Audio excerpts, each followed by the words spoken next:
우리는 오늘 빠르게 변하는 시대를 살아가고 있습니다.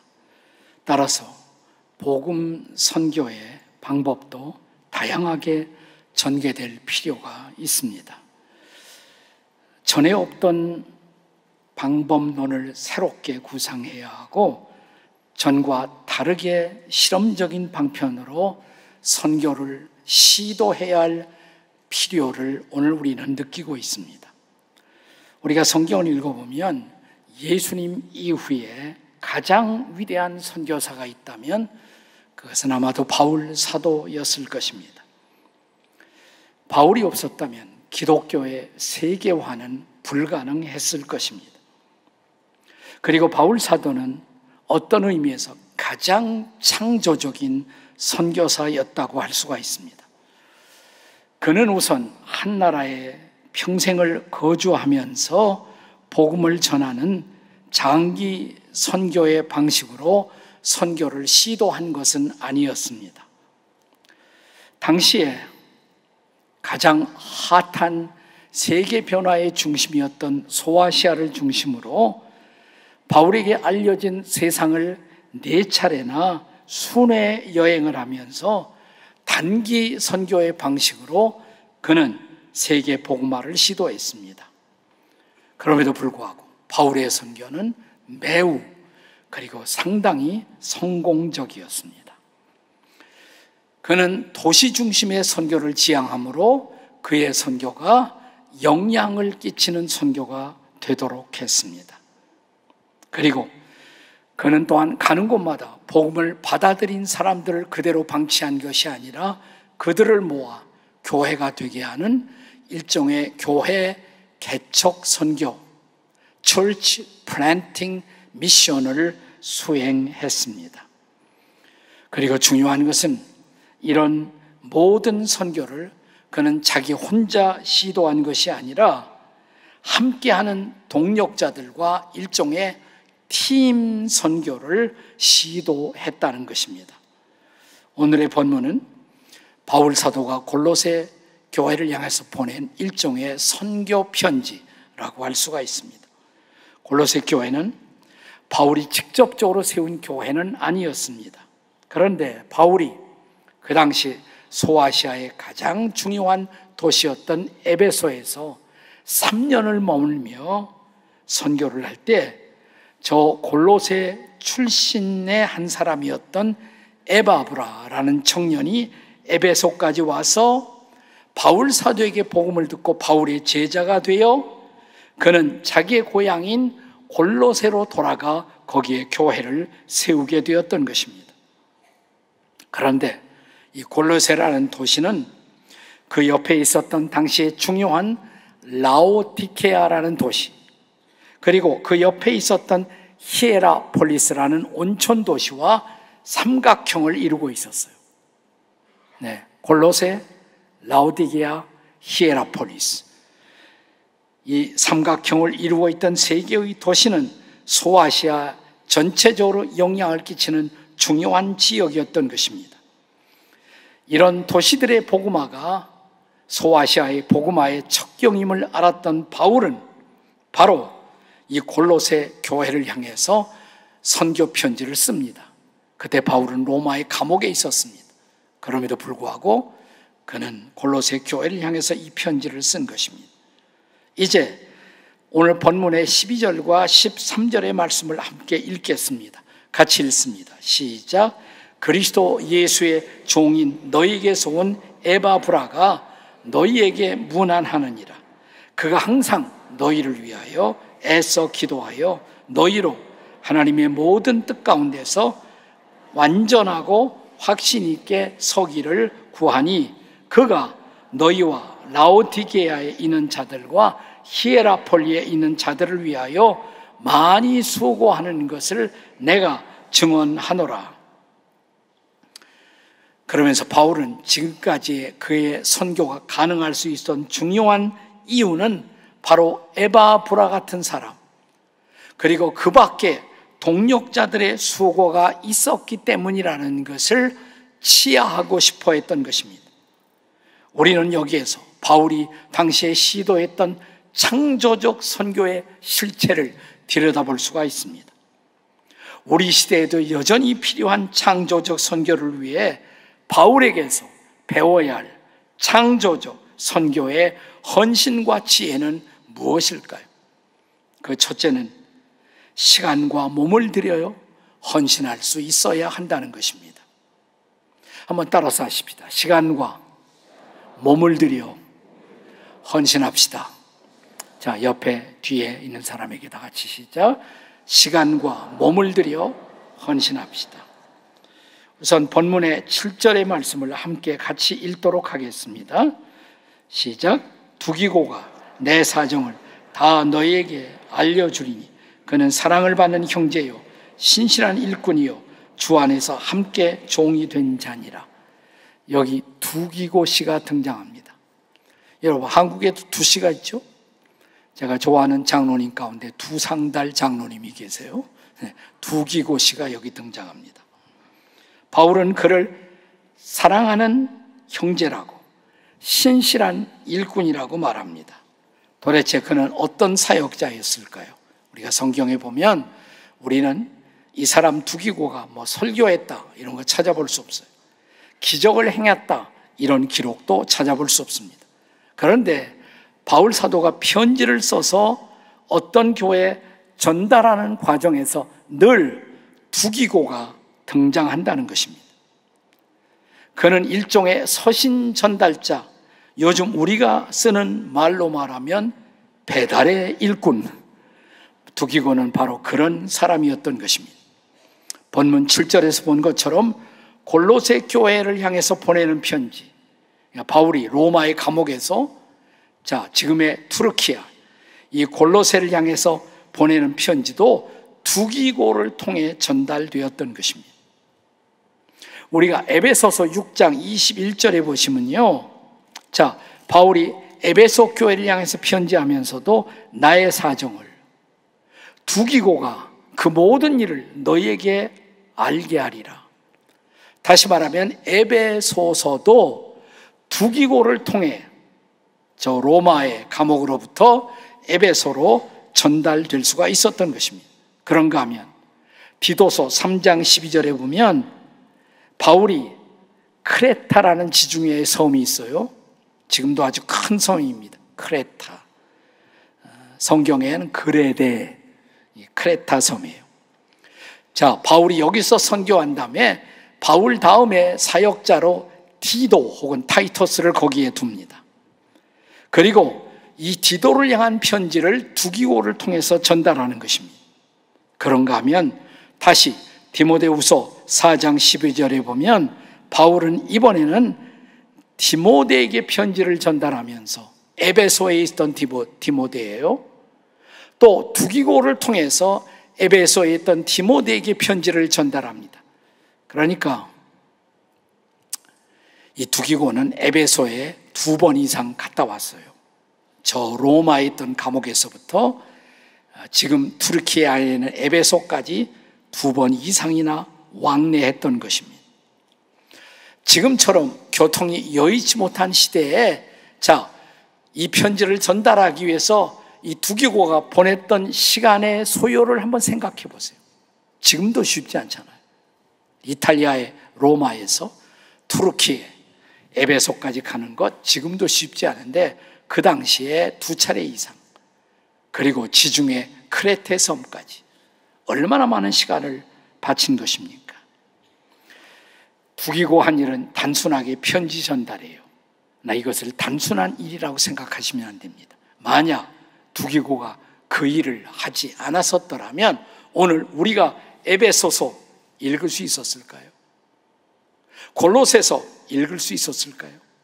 디모데 전후서, 디도서, 그것이 오늘 우리에게 읽혀질 수가 없었다는 사실을 생각해 보십시오. 그의 편지를 전달하기 위해서 보낸 시간이 헛된 시간이었을까요? 그것은 아무것도 아닌 평범한 일 같지만 얼마나 존귀한 선교적 시간이었습니까? 그렇습니다. 두기고의 시간적 헌신, 그리고 몸으로 바쳤던 헌신, 이것 때문에 그 당시 바울 선교가 가능할 수 있었다는 것입니다. 지금도 마찬가지입니다. 우리들의 선교가 장기 선교이든 혹은 여름철에 잠깐 우리가 바치고 있는 단기 선교이든 우리의 시간, 우리의 몸이 들여지지 않고 선교는 불가능한 것입니다. 이제 우리는 두기고에 이어서 10절에 등장하는 아리스타고라는 한 인물을 생각해 보십시다. 이번엔 아시입니다. 두시가 아니라 아시. 아리스타고. 자, 그는 어떤 사람이었습니까? 우리는 아리스타고가 두기고처럼 설교했다 이런 말 없어요. 기적을 행했다는 말도 찾아볼 수 없습니다. 그런데 바울이 고생하고 고통당할 때 항상 아리스타고 씨는 바울 곁에 있었다는 사실입니다. 그가 우리가 사도행전 19장에 보시면 에베소에서 폭동이 일어나요. 이 폭동의 와중에 바로 그 곁에 바울 곁에 아리스타고가 존재하고 있었다는 사실입니다. 이어서 사도행전 20장 4절 이하에 보면 바울이 잡혀서 죄수가 되어 로마의 재판을 받기 위해서 배를 타고 갈 때 거기에 아리스타고가 함께합니다. 근데 그 배가 풍랑을 만나요. 배가 깨어집니다. 그때 바울 곁에 여전히 아리스타고가 함께하고 있었다는 사실입니다. 우리가 나중에 바울을 천국에서 만나 바울에게 물어본다고 하십시다. 당신의 몸으로 전 세상을 바꿀 수 있었 당신의 놀라운 선교는 어떻게 가능할 수 있었습니까?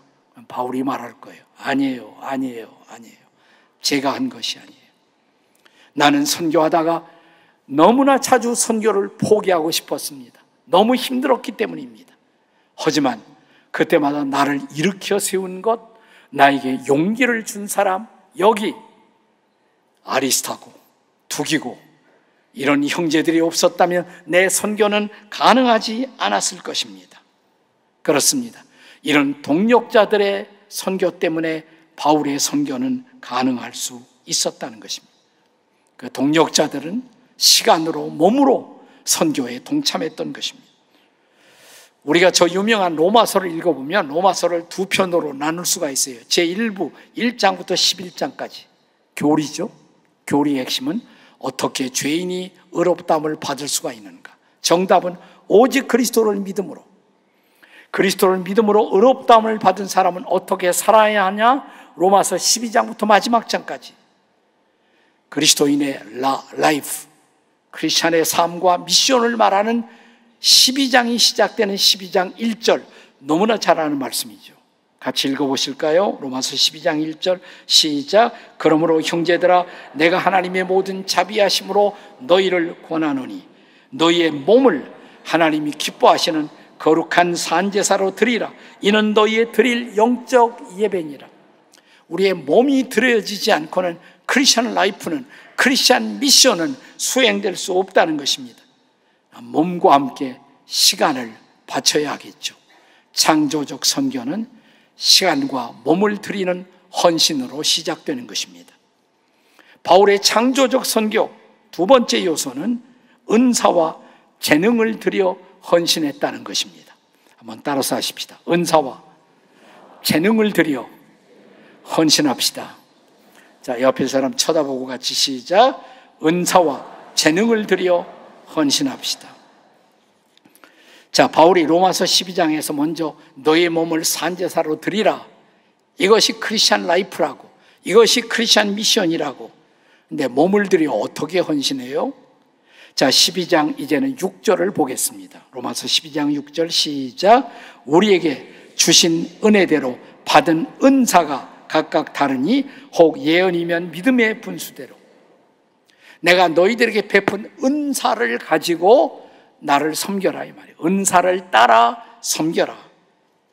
그러면서 이어지는 로마서 12장 13절과 12절과 13절의 말씀 우리 같이 읽어요. 다 같이 시작. 소망 중에 즐거워하며 환난 중에 참으며 기도에 항상 힘쓰며 성도들의 쓸 것을 공급하며 손 대접하기를 힘쓰라. 그렇게 하면서 선교하라 이 말이에요.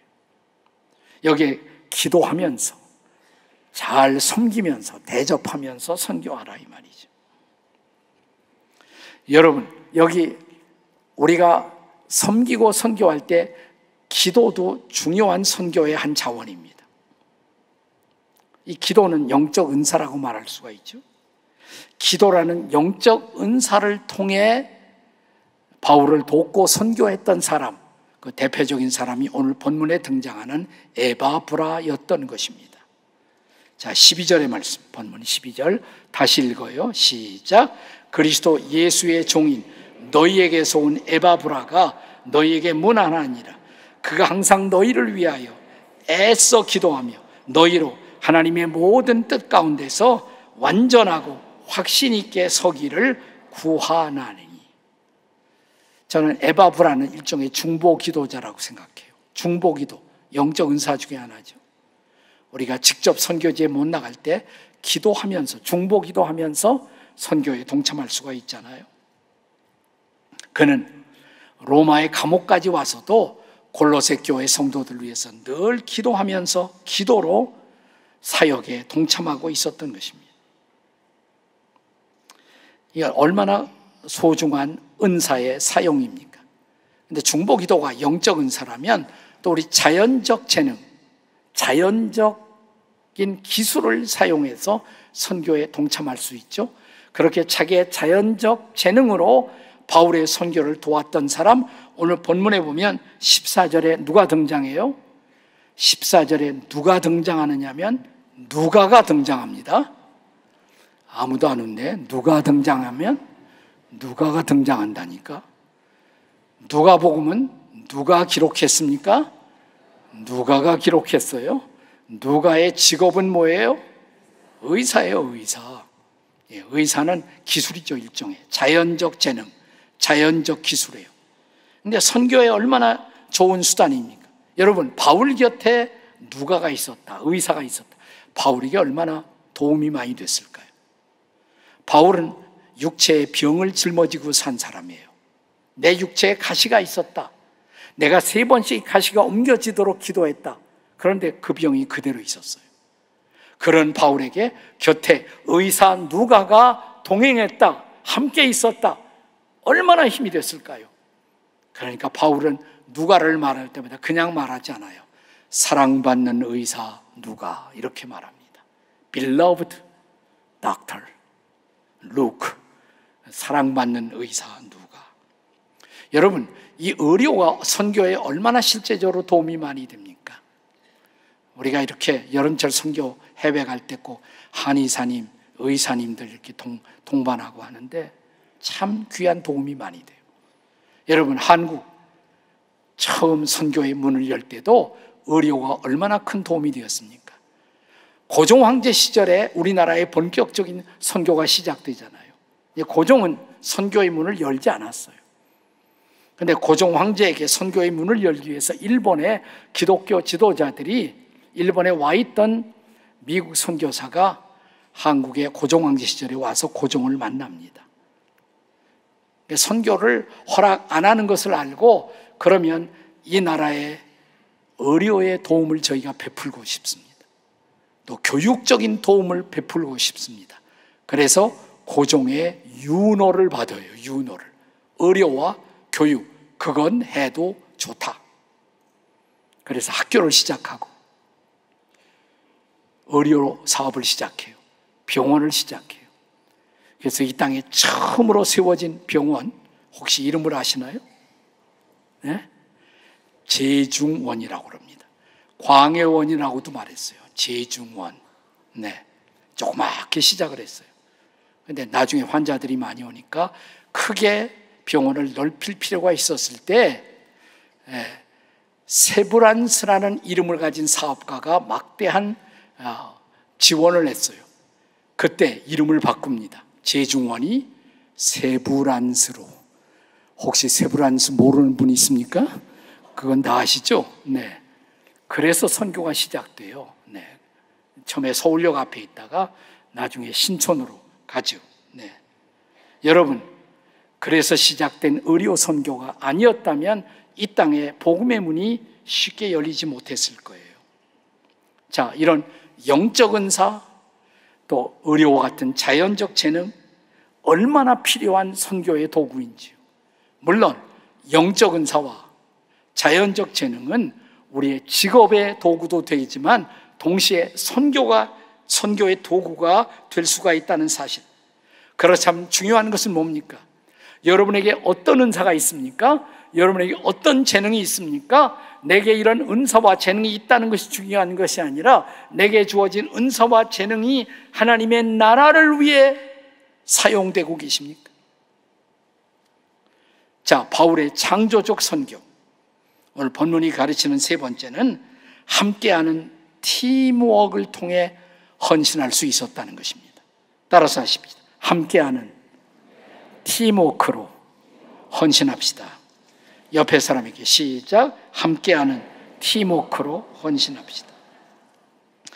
바울이 골로새서 마지막 장에서 많은 사람들을 언급하는 이유, 한 가지 메시지예요. 나는 혼자 선교한 것이 아닙니다. 나와 함께하는 동지들이 있었습니다. 그리고 그들을 쭉 소개하는 것이에요. 자, 동지들을 소개하면서 바울이 잊지 않고 사용한 본문에 반복적으로 등장하는 단어 뭔지 아세요? 함께라는 단어입니다. 7절 바울이 두 기고를 언급하며 어떻게 소개합니까? 함께 종이 된 자, 영어로 말하면 fellow servant, fellow. 자, 아리스타고 10절에 소개하면서 뭘 통해 말합니까? 함께 갇힌 자. 바울이 로마의 감옥에 갇히자 와서 바울에 갇힌 바울을 수발들면서 도와준 사람, 함께 갇힌 자, fellow prisoner. 그리고 11절엔 유스도라는 예수, 예수님 말고도 예수라는 이름이 많았어요. 근데 유스도라는 예수, 하나님의 나라를 위하여, 그 다음에 함께 역사하는 자들, fellow worker. 자, 반복되는 단어가 뭐예요? fellow, 동지, 동역자들이 있었다 이 말입니다. 그렇습니다. 이들의 팀워크가 아니었다면 바울의 선교는 불가능했다는 것입니다. 팀워크가 얼마나 필요한 것인가를 가르치는 감동적인 명화 하나를 저는 잊어버릴 수 없어요. 옛날 영화예요. 근데 안 보신 분 한번 보세요. 예, Alive라는 영화예요. 영화 제목이 Alive. 1972년 10월 13일에 있었던 실제 사건을 테마로 한 영화입니다. 남미 우루과이 럭비 팀을 태우고 가던 작은 비행기가 안데스 산맥에 추락합니다. 45명 중에서 29명은 추락하는 과정에서 죽어요. 16명이 생존합니다. 그런데 16명이 생존하면서 살아남기 위한 사투를 그리고 있는 감동적인 영화입니다. 그들이 살아남자마자 16명이 살기 위해, 서바이벌 하기 위해서 팀워크를 먼저 만들어요. 16명이 둘씩 짝을 만들어요. 의대생과 또 한 사람, 그를 도와줄 사람을, 치료부, 당신들은 치료만 해라. 건축부, 그들이 쉴 곳, 잠잘 곳 준비합니다. 식수부, 식수를 확보합니다. 식량부, 비행기에 남은 음식, 산중에서 취득 가능한 음식을 준비합니다. 방한부, 추위 대책을 세워요. 좌석 카바로 방한 울타리를 만들어요. 비행기 금속과 와이어로 눈을 녹이는 일을 합니다. 그리고 구조 탐색부, 두 사람에게 아예 두 사람은 떠나라고 말합니다. 가서 다른 마을을 찾아 우리의 소식을 알리라고. 두 사람이 떠나요. 10일간 무려 눈 속에서 54km를 걸어가다가 마을을 발견해요. 그리고 그들에 관한 소식을 알립니다. 그래서 기적적으로 구출을 받습니다. 16명이 다 살아납니다. 위기 속에서 그들은 서로를 격려했고 함께 울고 함께 웃고, 우리는 함께 살고 함께 죽는다. 아니, 함께 반드시 살아야 한다. 서로를 세우고 리더를 세우면 교체하면서 절대적인 복종의 원칙을 세웁니다. 작은 성공을 함께 축하하고 서로를 용서하고 용납하면서 마침내 서바이벌에 성공하는 것입니다. 그들이 서바이벌 할 수 있었던 원인이 뭐냐는 질문을 나중에 받았을 때 이렇게 대답합니다. 먼저 죽은 희생한 29명의 희생을 헛되지 않고 그들이 못다한 미션을 이어가기 위해서도 우리는 살아야만 했습니다. 미션의식이 그들을 살게 한 것입니다. 우리 시대의 가장 위대한 공동체, 저는 저 독일에 있는 헤른후트라는 공동체라고 생각해요. 헤른후트. 우리 교회에서 2번이나 갔다 왔어요. 네, 이 헤른후트 공동체, 이 작은 교회가 왜 중요하냐? 네, zinzendorf라는 백작이 그 당시에 18세기에 모라비아 난민들이 떠돌고 다녔을 때 자기 영지로 오라고 초빙합니다. 여기 와서 마음껏 사시라고. 그리고 함께 우리 하나님을 예배하자고. 공동체를 만들어요. 그래서 탄생한 공동체가 헤른후트 공동체. 그들은 함께 기도하고 함께 예배하고 함께 교제하면서 함께 꿈을 꿉니다. 함께 큐티를 해요. 매일. 거기서 큐티가 생깁니다. 오늘 우리 하는 큐티가 바로 그 동네 그 교회에서 시작된 거예요. 자, 그들은 24시간 팀을 짜서 연속 중보 기도를 합니다. 100년간 하루도 빠짐없이 기도합니다. 무려 100년간. 그리고 1000여 명 되는 이 공동체가 무려 300명의 자비량 해외 선교사를 파송합니다. 1000명이 300명을 파송하는 거예요. 이것이 바로 18세기에 잠들었던 전 세계 교회를 흔들어 깨워요. 영국의 위대한 영적 부흥이 그것 때문에 일어나는 것입니다. 그렇습니다. 가장 창조적인 공동체, 창조적인 교회. 나는 우리 지구촌 교회가 우리 시대에 이런 창조적인 선교 공동체가 될 수 있다고 믿습니다. 믿으시나요, 여러분? 아멘입니다. 그렇습니다. 우리의 남아있는 여름 선교도 창조적 선교가 되어 창조적 선교를 지속하는 위대한 공동체로 쓰임받게 되기를 주님의 이름으로 축복합니다. 아멘. 아멘. 기도하십시다.